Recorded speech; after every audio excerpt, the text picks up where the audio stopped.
Selamat pagi. Kita kali ini akan membahas tentang 5 segi 4, prisma segi 3, dan 5 segi 3. Nah, kalian tentunya sudah tahu tentang piramida. Piramida yang ada di Mesir. Ya. Alasnya segi 4, kemudian ada titik puncaknya. Nah, itu termasuk sebuah limas, ya. Jadi limas itu punya satu titik puncak. Bagaimana cara menggambarkannya? Cara menggambarkannya kita menggambar dulu sebuah segi seperti ini. Kemudian kita tentukan titik puncaknya. Misal titik puncaknya di sini, kita garis sini. Kemudian garis lagi ke sini, garis lagi ke sini. Titik-titiknya dihubungkan. Nah, yang inilah yang disebut sebuah limas segi 4. Nah, kenapa disebut limas segi 4? Karena alasnya berbentuk segi 4. Nah, titik puncaknya yang mana? Titik puncaknya ya ini. Biasanya disimbolkan dengan T. Nah, kalau yang ini A, B, C, D, ini terserah kalian mau memberi nama apa. B, C, D, E, F, G, H. Tapi yang puncak ini dinamai T. Kemudian komponen-komponen 5 segi 4, komponen 5 segi 4. Kemarin kalian sudah mempelajari tentang kubus dan balok. Nah, komponen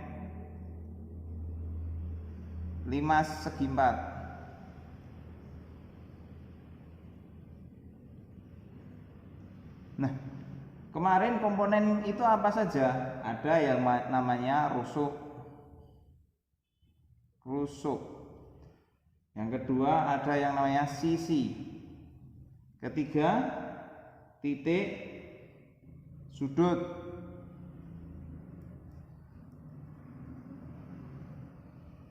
Keempat, diagonal sisi.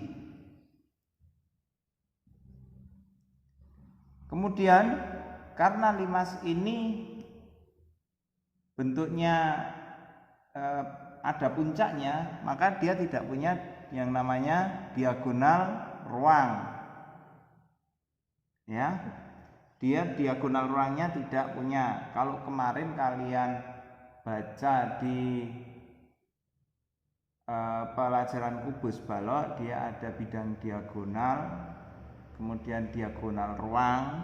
Nah, itu kalau di limas itu tidak ada, prisma juga tidak ada, nanti di 5 segi 3 pun juga tidak ada. Nah, kita sekarang di 5 segi 4. Nah, rusuknya kita hitung 1, 2, 3, 4, 5, 6, 7, 8. Jadi rusuk sebuah limas segi 4 itu ada 8.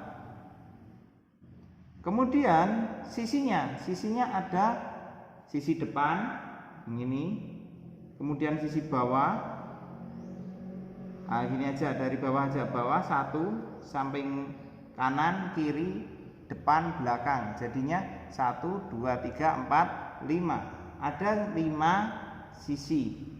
Sisi itu apa aja? TAB ini loh, TAB, TBC, TCD, TAD atau ABC, bidang-bidangnya itu disebut sisi. Kemudian titik sudutnya ada berapa? Ada 1 puncak dan 4 sudut yang lain, berarti ada 5 titik sudut. Kemudian diagonal sisinya, diagonal sisi dia cuman punya 2. Kenapa? Diagonal sisinya cuman ini 1, 2. Yang ini gimana? Yang ini nggak punya diagonal sisi karena dia cuman segi 3 bentuknya. Jadi dia cuman punya 2 diagonal. Jadi kalau kemarin kubus itu punya tiap sisi ada 2 diagonal sisi. Itu sisi kubus dan balok itu ada 6. Maka diagonal sisinya 12. Kemudian ada diagonal ruangnya. diagonal ruangnya ada berapa itu? Ada 4. Kalau ini gimana? Kita nggak punya diagonal ruang, diagonal sisinya cuman 2. Kemudian sifat-sifatnya,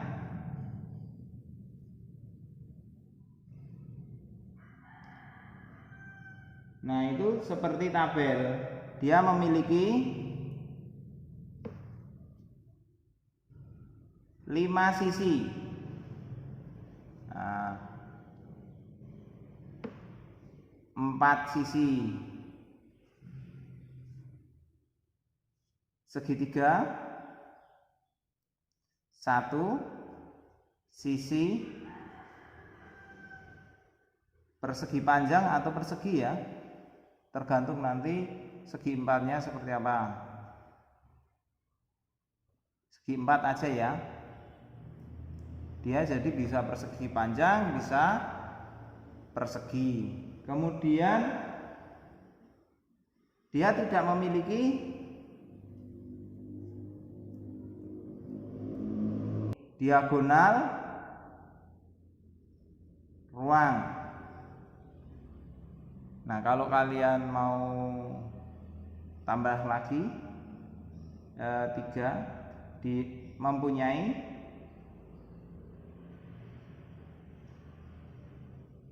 satu titik puncak ya. Ini adalah bangun limas segi 4. Penamaannya seperti apa? Kalau penamaannya ya kita tinggal penamaan ya. Kalau untuk penamaan,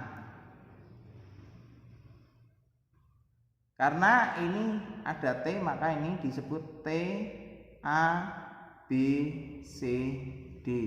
Nah, itu adalah penamaan untuk limas segi 4. Nah, ada yang mau ditanyakan? Kalau tidak ada, kita lanjut ke limas segitiga langsung saja ya. Limas segitiga, dalam limas segitiga sebenarnya sama dengan limas segi 4, cuman alasnya saja yang berbeda ya.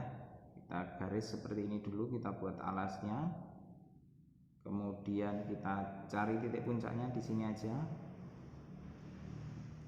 biar mudah ya. Puncaknya kita juga tuliskan dengan huruf T, kita lambangkan dengan huruf T. Kemudian kita mau menamai apa? ABC ya, misal ya udah tulis aja ini A, B, C. Kalau kita mau cari D, F ya T-nya tetap di sini, ini D, E, F itu aja untuk penamaannya. Kemudian komponennya apa saja? Nah, komponennya ini 5 segitiga ya.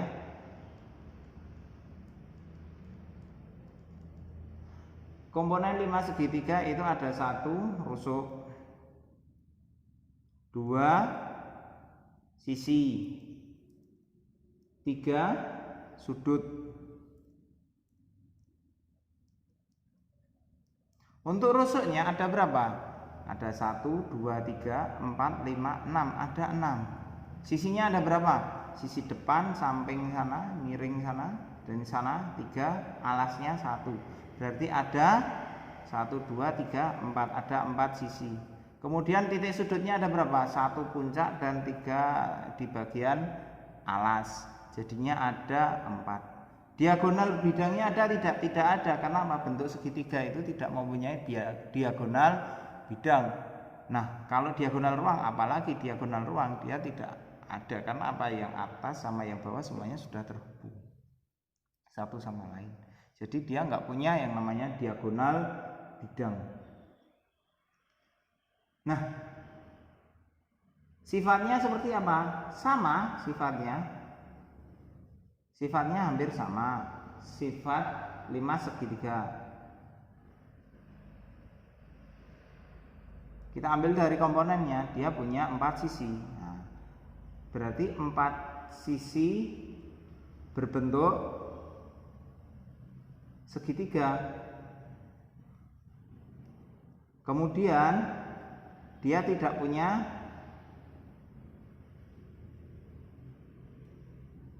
diagonal bidang maupun ruang.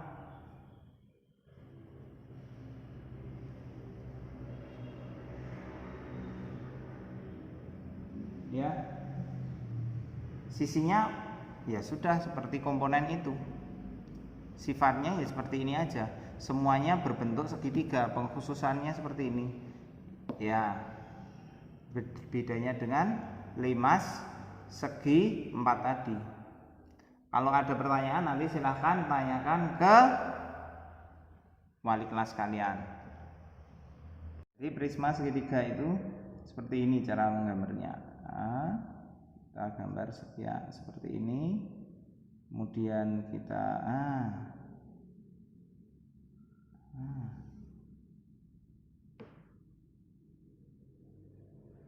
penamaannya seperti apa ini? A, B, C, kemudian D, E, F. Kalau ini dibuat tidur seperti ini ya nanti penamaannya. Soalnya biasanya prisma itu kadang dibuat berdiri. Nah, saat berdiri itu namaannya seperti itu. Nah, komponennya prisma, ini prisma segitiga ya, karena ada sepasang sisinya berbentuk persegitiga, yaitu ini 1, 2, sepasang. Ada rusuk yang 2 sisi, 3 titik sudut, 4 diagonal bidang. Sisi aja, sisi bisa. Nah, rusuknya ada berapa? Kita hitung. 1, 2, 3, 4, 5, 6, 7, 8, 9. Ada 9. Sisinya ada berapa? Sisi depan, belakang, bawah. 1, 2, 3, kemudian samping kanan kiri 4, 5, ada 5 sisi.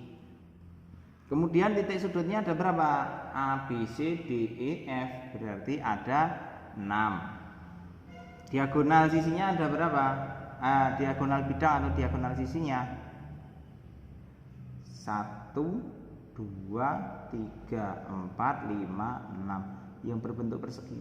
Yang berbentuk segi 4 itu yang punya diagonal bidang. Makanya di sini ada 3 buah segi 4. Nah, masing-masing segi 4 punya 2 diagonal bidang, maka dia punya 6. Sifat-sifatnya, sifat prisma segitiga. 1, dia memiliki sepasang saja ya, sisi berbentuk segitiga ya.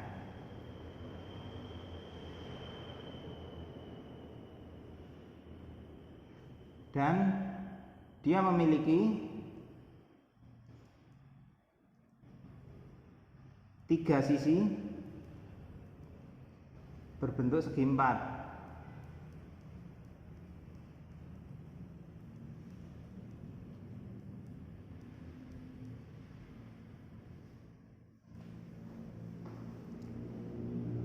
Punya diagonal sisi, memiliki diagonal sisi, tapi tidak punya diagonal ruang. Itu adalah ciri atau sifat dari prisma segitiga.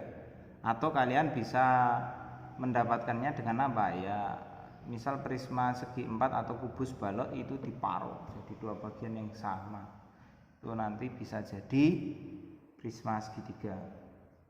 Nah, nanti kalau ada pertanyaan silahkan tanyakan guru kelas kalian. Nanti akan dikirimkan tugas. Demikian dari saya, kurang lebihnya mohon maaf. Assalamualaikum warahmatullahi wabarakatuh.